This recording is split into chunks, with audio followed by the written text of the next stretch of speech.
and welcome to the unboxing of the Lumix G7 mirrorless camera. Just arrived here, sitting next to my 5D and D7100. Let's open it up and we'll do some test shots and video a little bit later here. So not just an unboxing. But so yeah, you got the DVD in there, drivers and I guess whatnot, manuals. I never read those. I do that online. And it's the 14 to 140 millimeter kit. So I got the lens in there as well.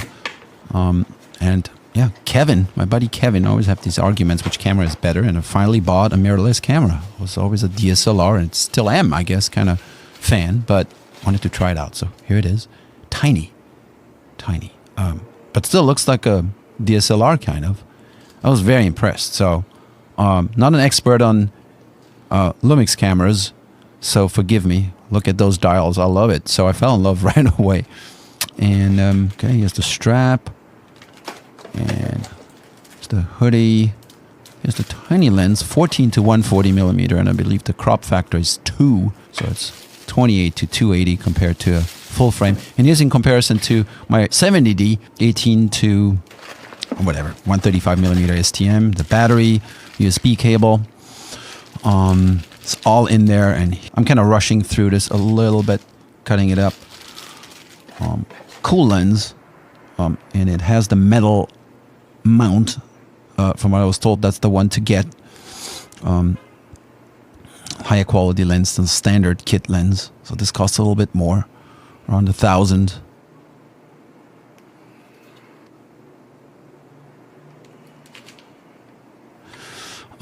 But it is a metal mount. Yeah, reminds me very much of my DSLRs, and here it is. It looks beautiful. Rubberized outside material here. And here's the flip screen. Check this out. Very helpful.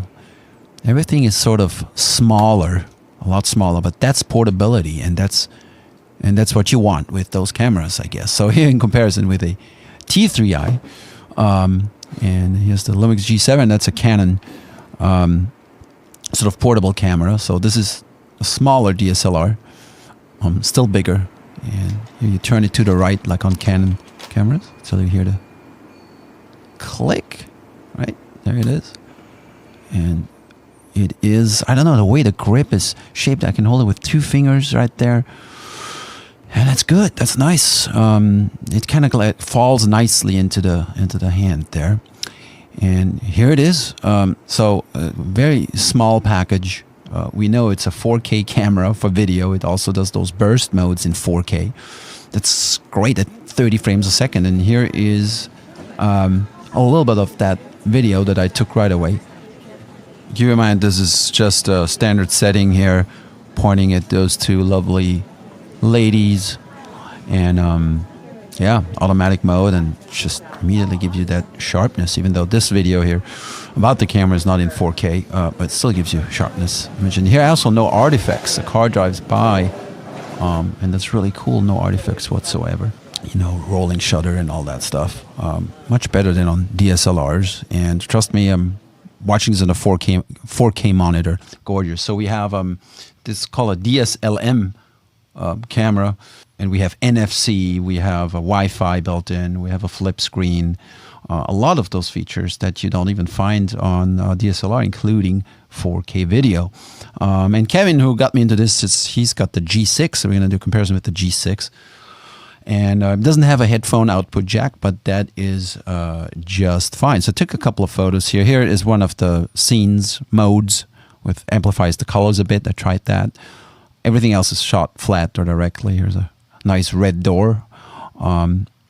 Here this shows the wood grain really nicely. All of that kind of looks like it looks in real life. The colors are very with automatic.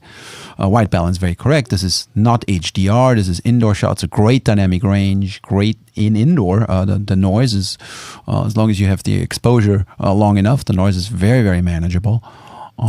Here, long range shot with image stabilization, came out clean the first time. Here, indoor again. And here's those ladies here. This is a clean shot here. We've shown some good depth of field, and also wanted to show you I did some 30 frames 4K photos. So what it does in 4K burst mode, it shoots 30 frames a second and gives you 4K photos. So you can actually shoot very fast 4K images, 30 frames a second, almost like a movie. In fact, it can even export as an MP4 movie. And so you can pull frames from that. That is great if you do sports, if you don't know when the shot is coming. So that's one of the selling points of this particular camera. There's a lot more. I still have to learn it. So that was my quick unboxing with a few images. So follow me over and we're going to do the full review and comparison and what button does what and all of that. But right out of the box, I loved it right away. So maybe you will too. All right, bye.